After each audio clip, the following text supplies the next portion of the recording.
My name is Diana, and once upon a time, I believed I was living the dream. You know the kind I mean. White picket fence, loving husband, 2.5 kids on the horizon. Essentially a life straight out of a romantic drama. The man responsible for painting this idyllic picture was Derek. Derek, with his chiseled jawline, sparkling eyes, and effortless charm. He was everyone's dream guy, including mine. I met him during my last year in college, and it was love at first sight, or at least it felt that way. Derek was a natural romantic. He knew just the right words to say, the perfect gestures to make. Within a year, we were engaged, and a year after that, I was walking down the aisle in a flowing white gown, beaming at the man I thought would be my forever. Ready to be my wife, Derek whispered as we stood in front of the altar, his eyes shining with what I took for love. More than ready, I replied, feeling a tear of happiness slide down my cheek. The wedding was gorgeous. We had roses everywhere, strings of fairy lights illuminating the room, and a jazz band that played our favorite songs. Our families were elated, our friends envious, and I felt like the happiest woman alive. But among the sea of smiling faces, there was one that never reached the eyes, my soon-to-be mother-in-law. During the reception, she sidled up to me with a glass of champagne in her hand and an unsettling smirk on her face. Diana, dear, she could, such a lovely event. Though you could have chosen a better flower arrangement, don't you think? Roses are so pedestrian. I was taken aback, but I kept my smile intact. Well, I always thought roses were timeless, I said, trying not to let her see how much her words had stung. Timeless or cliched? It's a thin line, my dear, she retorted before sauntering off to schmooze with other guests. That was the first red flag, but like any bride basking in the glow of her wedding day, I chose to ignore it. It was easier to focus on Derek's adoring gaze, the cheer of our families and friends, and the dreamy atmosphere that had enveloped the day. I convinced myself that it didn't matter what my mother-in-law thought. What mattered was the man I had just married and the life we were about to build together. Yet even as we jetted off to our honeymoon, her barbed words kept creeping into my thoughts, and I couldn't shake the feeling that beneath the glossy surface of our picture-perfect life, something was rotting away. Like a little scratch on a shiny new car, my mother-in-law's attitude was a flaw in an otherwise pristine landscape. How big a flaw? I didn't realize at that time as we touched down in Bali for what would be a honeymoon filled with sunset and romance. I buried those nagging thoughts deep down. I was determined to focus on the good, on the love story that felt like it was written in the stars. If only I knew then what I know now, that some stars are destined to fall and some facades, no matter how beautiful, are built on shaky foundations. After the honeymoon, life was bliss, or at least I believed it to be. Derek and I settled into our cozy suburban home, a 2-story abode with a lawn we dreamed our future kids would play on. The initial months were the honeymoon phase magnified. We were that annoying couple, always holding hands, always gazing into each other's eyes. It was, in a word, perfect. However, my career began to take off. I got promoted twice in a year, my work earning me accolades and a pretty good salary. Derek, on the other hand, seemed to be stuck in a rut. His job was steady, but unlike me, he didn't seem to be moving up the ladder. One night during dinner, the elephant in the room decided to make itself known. Derek looked up from his plate, his eyes not meeting mine, and asked, "So, how was your meeting with the board today?" "It went well," I replied, cautiously optimistic. They were impressed with my presentation. There's even talk about another promotion. "That's nice," Derek said, but his eyes were clouded, his smile a touch too tight. "You don't seem too happy," I pressed. "Is something wrong?" "It's just, don't you think you're getting too engrossed in your work? We hardly spend time together anymore." That comment didn't sit well with me, but I tried to diffuse the tension. "I know, but these opportunities won't come twice. We both have to make sacrifices for our future, right?" "Yeah, sure," Derek mumbled, finishing his meal. Inside, silence. The air grew thick between us, yet we carried on like everything was fine, ignoring the fissure that had just cracked open in our lives. As if picking up on our issues, My mother-in-law began visiting more often. At first, it was once every few weeks. "So what's the plan then?" Derek asked, his voice tinged with a trepidation that made my heart sink further. "Simple. In 3 days, we put our plan into motion. I'll pretend to get violently ill after eating dinner here. We'll claim that Diana poisoned me," my mother-in-law stated matter-of-factly. My knees nearly buckled. Were they really plotting what I thought they were plotting? "Derek, are you sure about this?" I managed to press, my voice trembling. "We've discussed this, Mom. I can't let her outshine me anymore. I can't let her take everything away from me. It's my turn to lead, and I want what she has," Derek asserted. "And you'll have it," she assured him. "Once she's out of the picture, you can claim her assets. Her money will be your money, and people will finally see you for the successful man you ought to be." I felt as if the floor had been yanked out from under me. This was not a mere difference in personality or ambition between me and my husband. This was a calculated, malicious plot to sabotage me, to rob me of my life and achievements. My first instinct was to burst into the room, confront them both, and tear my marriage apart right there. But a second thought held me back. If I confronted them now, they would just deny it, and I'd have no proof. I needed irrefutable evidence to bring them down, and luckily, I had 3 days to get it. With my heart pounding in my chest, I quietly retreated, picking up my heels in my hands and tiptoeing back out the front door. I got back into my car, drove around the block, and then returned home, this time making sure to make my presence overtly known. "Hey, I'm home," I called out, trying to keep my voice steady as I walked back in. Derek and his mother greeted me with forced smiles, unaware that I had overheard their vile plot. It was a game of deception, and the stakes had never been higher. But now that I knew what I was up against, I was ready to turn the tables.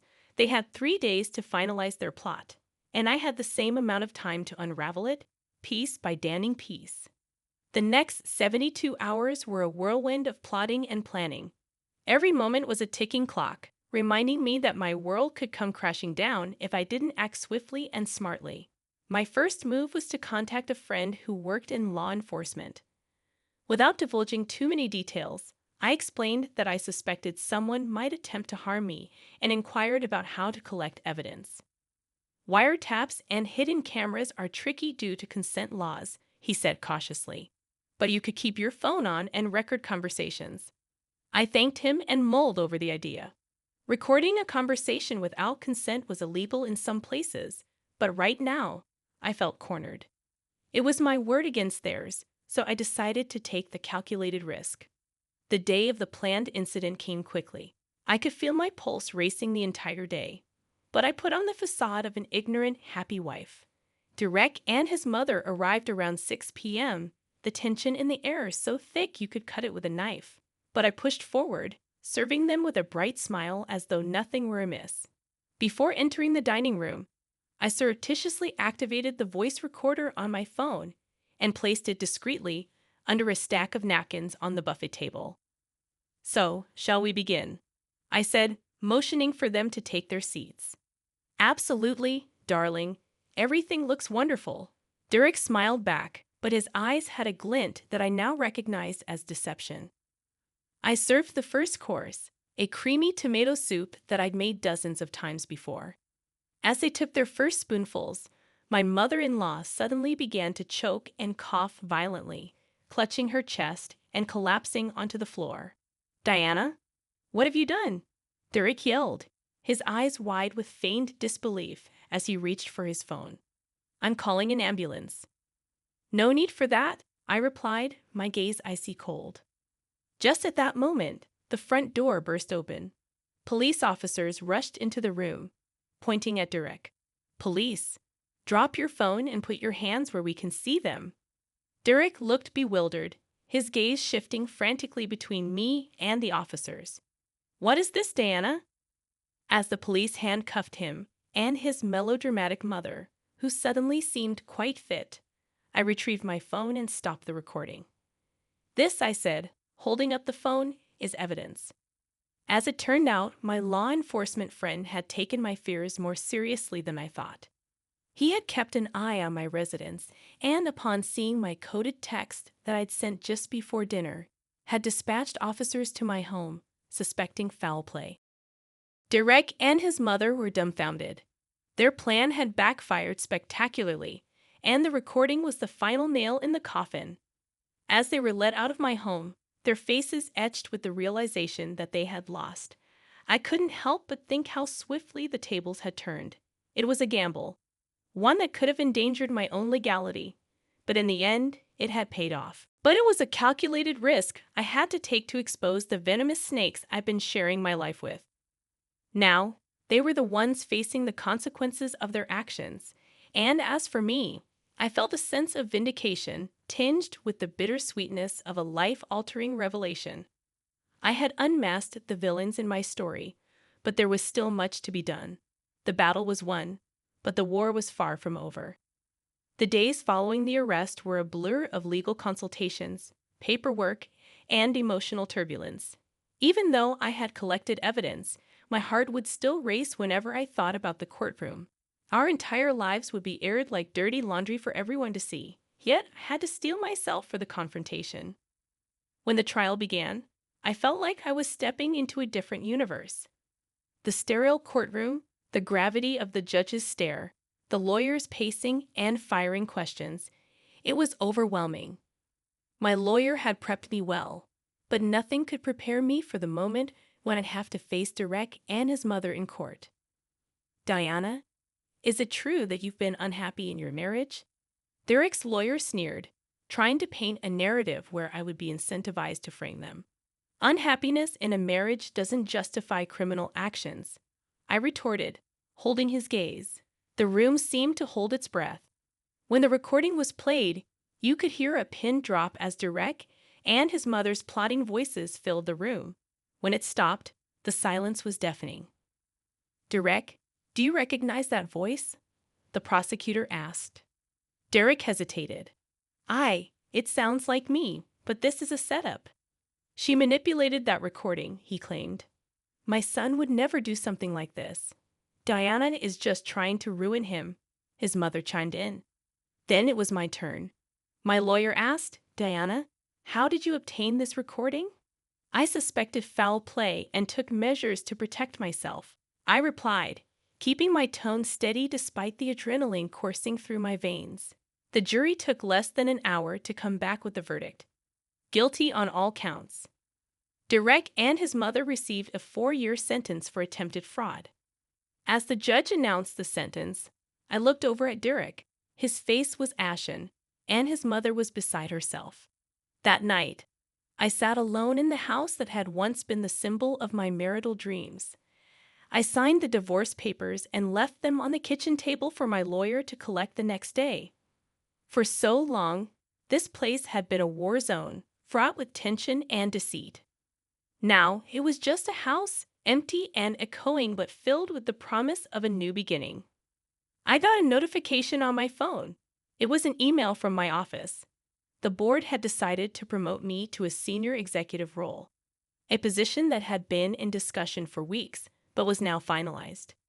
A position that would have probably gone to someone else had my life been appended by Derek's plot. It struck me then how close I had come to losing everything. My career, my reputation, my freedom.